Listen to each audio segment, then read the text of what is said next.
Hello guys! Ngayon is magluluto ako ng salmon cutlets.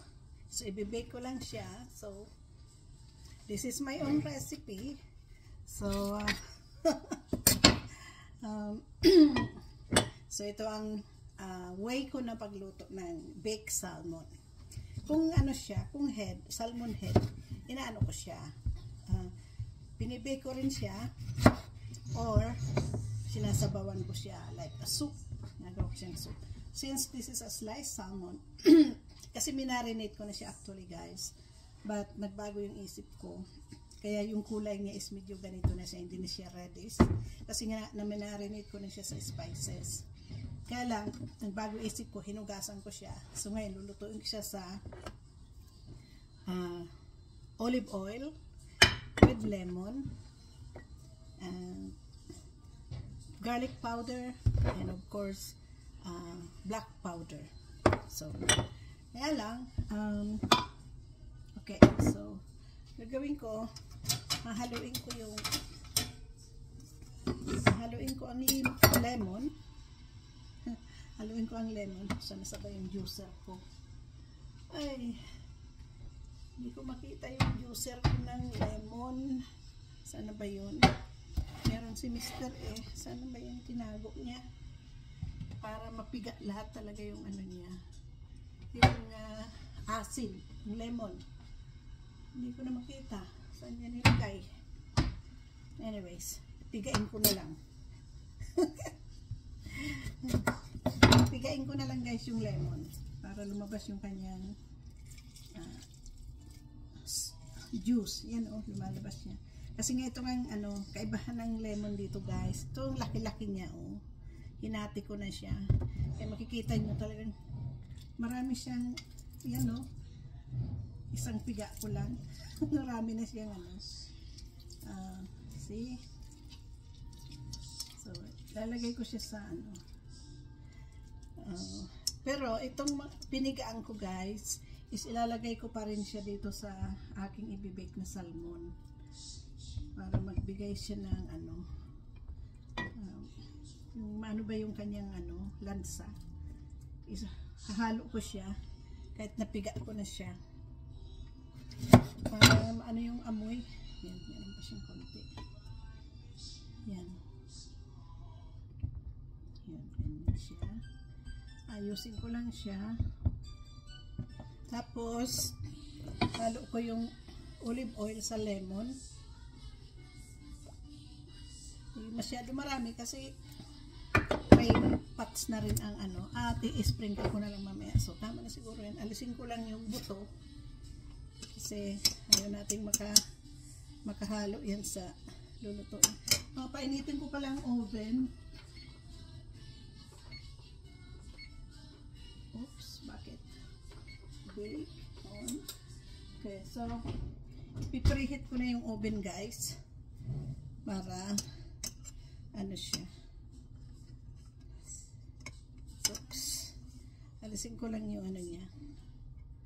Buto ng lemon para hindi siya alisin ko siya. So as much as possible is gawin natin siyang juicy yung salmon. So ibabrush ko siya guys. Kuha lang ako ng towel.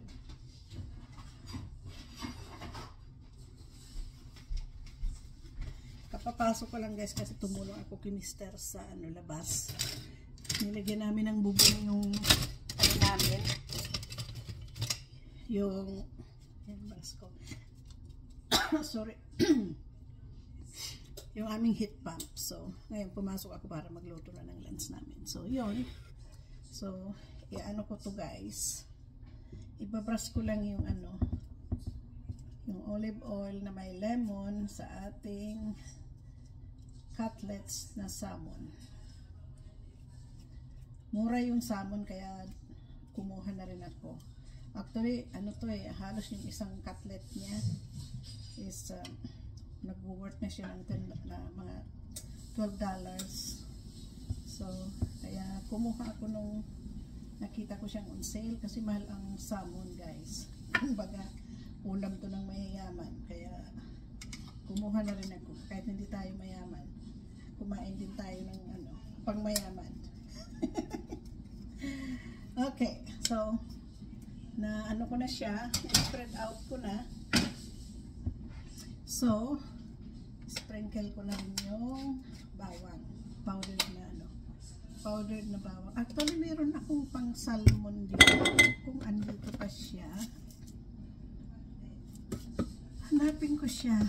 Meron akong pwede kong ayun. Meron na siyang herbs na pang salmon talaga guys. So, ito na lang gamitin ko. Yan pang salmon siya. So, ito na lang yung i-sprinkle ko kasi kompleto na siya. Salt free. So, sprinkle ko na lang siya. Hindi na ako mag-diet ng maraming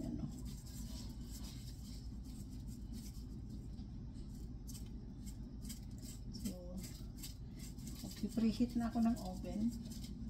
So, ready ko na siyang ilagay. So, tama na siya.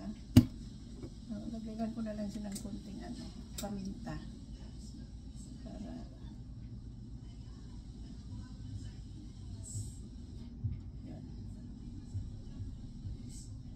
yan siguro tama na to, guys. And of course, alam na natin sa Pilipino, diba? Lagyan ko siya ng konting bitchin para may lasa. Alam naman tayo.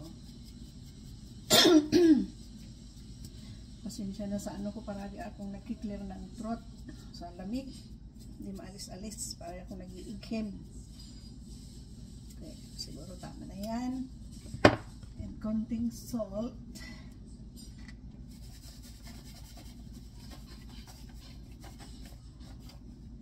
Siguro mamaya, timplahan na lang siya.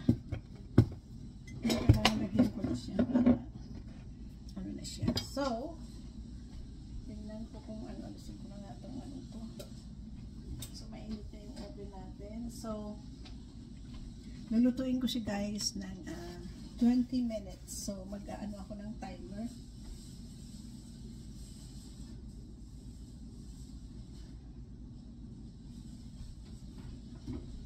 Pasok ko na muna siya and then anuhin ko yung timer. So, pakita ko, guys, yung yan. Yan na siya sa oven. Pinasok ko na yan. Yan na siya. Yan na yung salmon. So, iluluto ko siya ng kasi ito naglaga ng buto-buto si Mr. kagabi ng beef. So, dito siya, initin ko rin siya para may sabaw kami. So, ita-timer ko siya ng 20 minutes.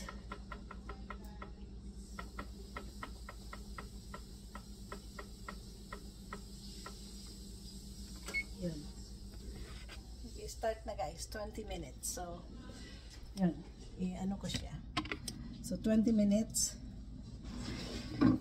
Luto na yung salmon. So, at the same time, nagsaing na rin ako. Alam nyo na, sa ating mga Pilipino, hindi mawala ang kanin. So, yun. Supposed to be, lalagyan ko siya ng butter, pero meron akong extra virgin oil. Ayan, extra virgin oil siya. So, yun na lang ang ginamit ko. So, yun lang, guys. Madali lang naman lutuin ng salmon. But, yun ang version ko pagluto ng salmon. Ewan ko lang sa inyo. So, that's my recipe for today. So,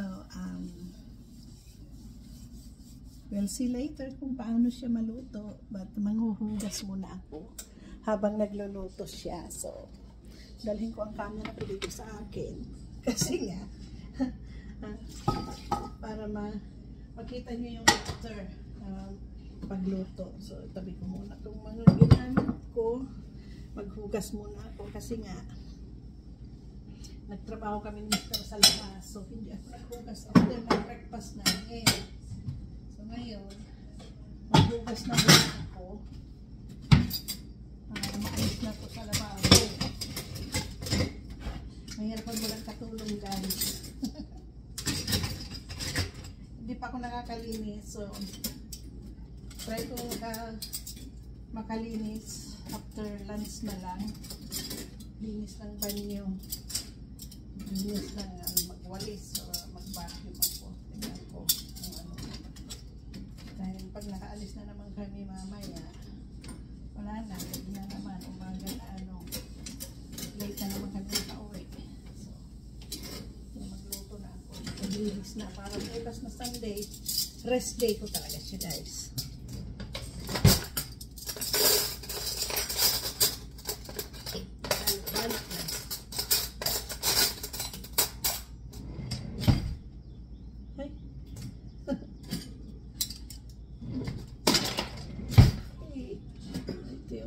Mangkok ko sa soup. Tabi ko na muna. Hindi pa siya kailangan. Baso. Okay, so hindi ko pa na itatabi yung mga ano ko. Yung sangkap.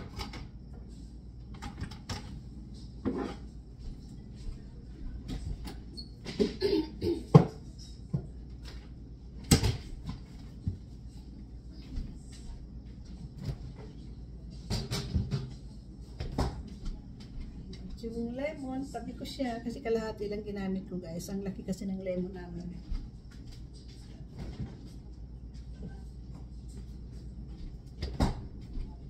So maghugas muna ako habang nagluluto yung salmon. Talagang salmon, ha. Diba? Dito talagang tawag niyan is ano, wala siyang L. Salmon lang talaga ang tawag sa kanya. Eh, tayo naman, talagang pinapatunog pa yung L. Kaya nagiging salmon. So, maghugas na muna tayo, guys. Hugas na muna sa lola. Kasi nga, ito talaga nakapaghugas pa. So, malit lang kasi ang sink namin. Dala-dala ang ginagamit pag naghuhugas. Inisin ko muna itong kalahati.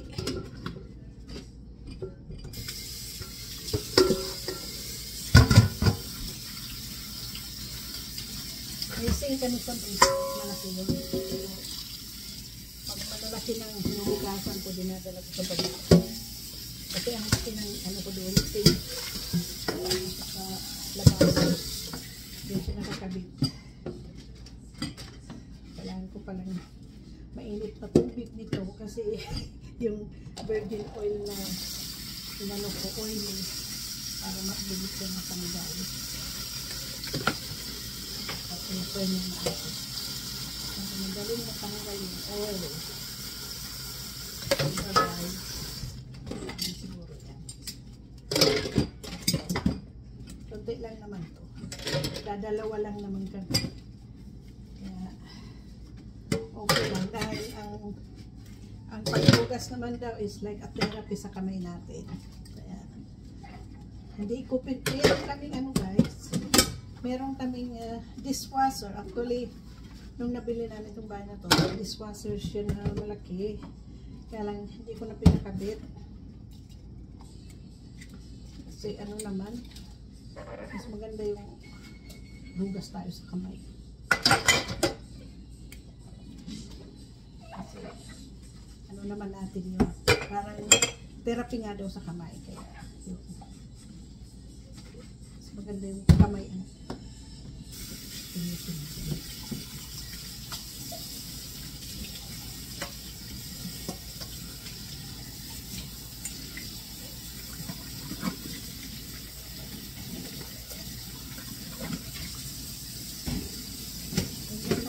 Guys, kasi wala kami katulong.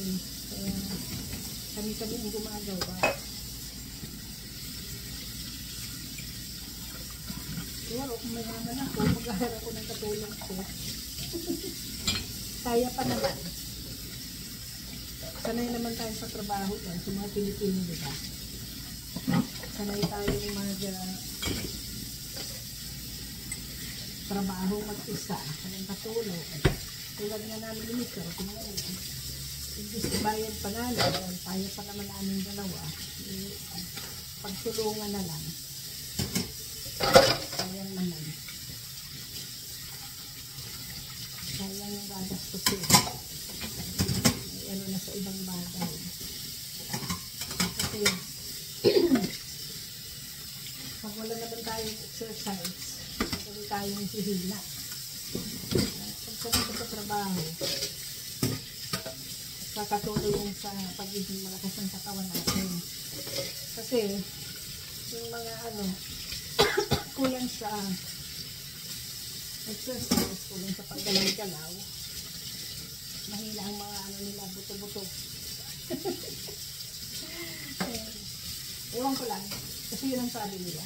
Pag hindi ka gumagalaw-galaw talaga, nakupo lang, o hindi ka nag-exercise, ay yung kahit sayawan, gagalaw-galaw yung katawan mo.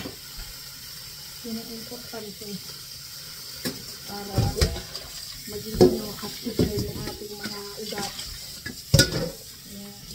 Diba nakikita nyo ako kung ano yung ginagawa ko. Talagang kahit noon nagla-live ako ng exercise. Hindi pa nauuso ang hindi pa nauuso ang reels na yan nag-aano na ako guys. Gagawa na ako ng mga exercise videos ko. Maupo muna ako guys at ako yung talagang nahirapan sa lamig kanina, sobrang lamig. Masakit sa sobrang lamig. Sakit sa ulo, sakit sa paghinga, kaya nagtakip na ako ng ilong ko din. Mainit siya pero nangangagat ang lamig. Seems like -18 daw Kaya masyadong malamig. Kailangan talagang magtakip sa ilong. Dahil nahirap na.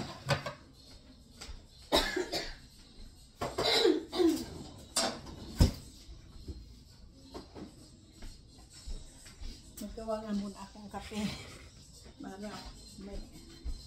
Alam ko pag nagpasok si Mr. hahanapin niya kape. So, gawa ako. Kung makikita nyo guys, yung coffee maker ko is only good for talagang tama lang sa amin. 2 cup lang siya, 2 months. Dahil nagdalawa nga lang naman kami, so gamit namin is maliit na coffee maker. Pero pag may bisita kami, meron din kaming malaki na ginagamit. Mag-brew ako ng coffee. Ayan.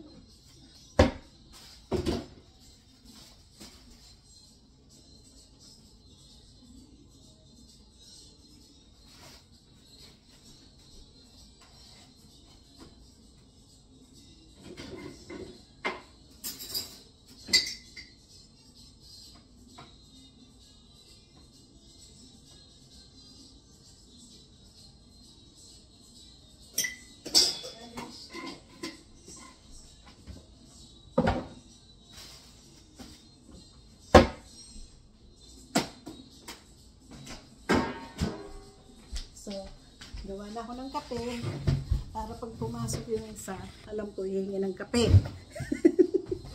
Kaya, gawa na ako bago na naman sabi at hindi ako gumawa ng kape. Alam mo yun So,